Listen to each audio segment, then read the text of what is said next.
Hello everyone. आज का हमारा प्रॉब्लम इलेक्ट्रोस्टैट्स से है।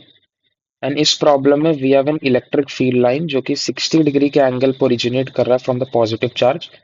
एंड हमें मैक्सिमम हाइट कैलकुलेट करना है from the line A B. अब जब भी इलेक्ट्रोस्टैट्स में electric field lines and specially उनको रिलेट करना होता है एंगल्स या डिस्टेंसेस से, so one of the most powerful method जो हम लोग यूज करते हैं वो फ्लक्स का होता है। अब मैं बस एक्सप्लेन करना चाहूंगा थोड़ा सा कि फ्लक्स वाला मेथड के बारे में कोई सोचेगा कैसे, या ये फ्लक्स वाला मेथड काम कैसे करता है, या काम क्यों कर रहा है।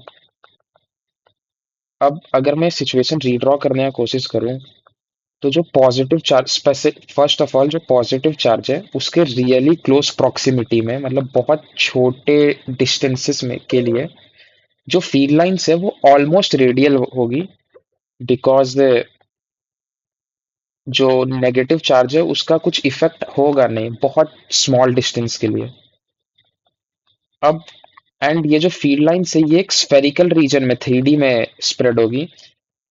अब हमें एक मतलब सेट ऑफ फील्ड लाइंस को कंसिडर करना चाहता हूँ जो कि 60 डिग्री के एंगल पर ओरिजिनेट कर रहा है। अब ये जो 60 डिग्री के एंगल पर ओरिजिनेट करने वाला फील्ड लाइन है ये कोनिकल सरफेस में स्प्रेड होगा 3D में, अगर आप इमेजिन करें तो। एंड ये सारे फील्ड लाइंस 3D के अंदर सब 60 डिग्री के एंगल पर ओरिजिनेट कर रहे हैं, एंड सब इवेंचुअली जाके नेगेटिव क्यू पे टर्मिनेट कर जाएंगे। सो ये अगर ये नेगेटिव क्यू है, सो ये जितने भी फील्ड लाइंस हैं इस कोनिकल रीजन में सब नेगेटिव क्यू पे टर्मिनेट कर जाएंगे। अब लेट्स से जो पॉजिटिव चार्ज है उससे ये जो 60 डिग्री के कोन के अंदर जितने भी फील्ड लाइंस है इसके अंदर भी एंड जो बाउंड्री पे वो N1 है। N1 फील्ड लाइंस जो है वो इस 60 डिग्री वाले कोनिकल सरफेस के अंदर है। अब ये जो N1 फील्ड लाइंस है वो सारे के सारे जाके माइनस क्यू पे टर्मिनेट कर जाएंगे। क्यों? क्योंकि कोई भी फील्ड लाइन जो कि इस कोनिकल रीजन के अंदर है वो कभी भी इससे बाहर नहीं जा सकता, क्योंकि बाहर जाने के लिए उसको ये वाले फील्ड लाइन को कट करना पड़ेगा जो कि अलाउड नहीं है। एंड कोई फील्ड लाइन बाहर से भी नहीं आ सकता, क्योंकि फिर से उसको कट करना पड़ेगा जो कि अलाउड नहीं है। सो जितने भी फील्ड लाइन से 60 डिग्री वाले कोन के अंदर है वो सारे के सारे field lines eventually minus Q पे जाकर टर्मिनेट कर जाएंगे। अब मैं एक क्रॉस सेक्शन बनाना चाहता हूँ जो कि मैक्सिमम हाइट पे है। ठीक है, ये क्रॉस सेक्शन। अब ये पर्टिकुलर क्रॉस सेक्शन जो है इसके थ्रू भी N1 फील्ड लाइंस ही टर्मिनेट करेंगे, क्योंकि N1 फील्ड लाइंस यहाँ से ओरिजिनेट कर रहे हैं एंड सब के सब ये क्रॉस सेक्शन से पास कर जाएंगे। सॉरी, मैं टर्मिनेट आई गेस बोल दिया हूँ। सब के सब ये क्रॉस सेक्शन से पास कर जाएंगे। अगर मैं यहाँ पूछूं कि नंबर ऑफ फील्ड लाइंस जो कि क्रॉस सेक्शन से पास कर रहे हैं वो N1 है, एंड वो सेम है जितने फील्ड लाइंस ये कोनिकल सरफेस के अंदर है जो कि प्लस क्यू से एमिनेट हो रहे हैं। अब मैं यही आइडिया यूज करूंगा। अब हमें पता है नंबर ऑफ फील्ड लाइंस एक का मेजर फ्लक्स होता है। नंबर ऑफ फील्ड लाइंस जो कि क्रॉस सेक्शन को कट कर रहा है उसी का मेजर फ्लक्स है। मैं इसको एक डिफरेंट तरीका से भी फ्रेज कर सकता हूँ कि जितना अमाउंट ऑफ फ्लक्स ये पॉजिटिव क्यू से एमिनेट हो रहा है इस कोनिकल रीजन में, उतना ही फ्लक्स ये क्रॉस सेक्शन को भी पार कर रहा है। मतलब flux emanating from the positive charge and flux passing through this cross section दोनों सेम होना चाहिए। जस्ट फ्लक्स इक्वेट करने से अपना आंसर आ जाएगा।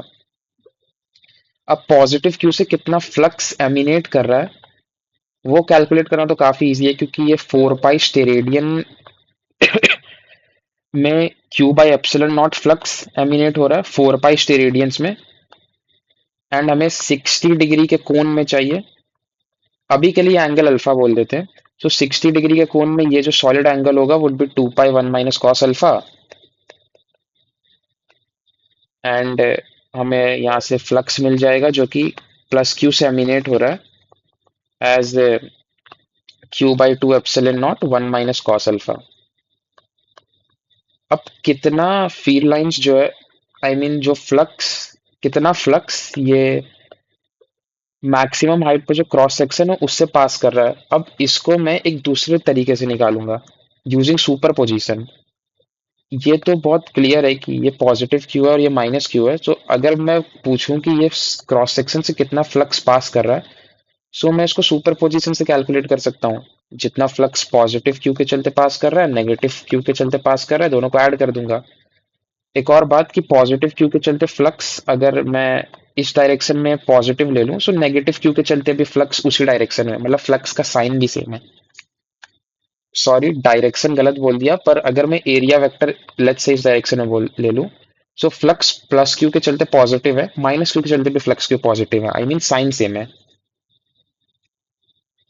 अब क्योंकि फ्लक्स का साइन सेम है, सो मैं डायरेक्ट दोनों को स्केलरली ऐड कर दूंगा बस। प्लस क्यू के चलते जो फ्लक्स है, माइनस क्यू के चलते जो फ्लक्स है, ये flux through this cross section है। अब प्लस क्यू के चलते फ्लक्स, तो ये डिस्क है एंड सॉलिड एंगल इजीली देख सकते। अगर ये एंगल थीटा बोल दूं, तो ये एंगल भी थीटा है।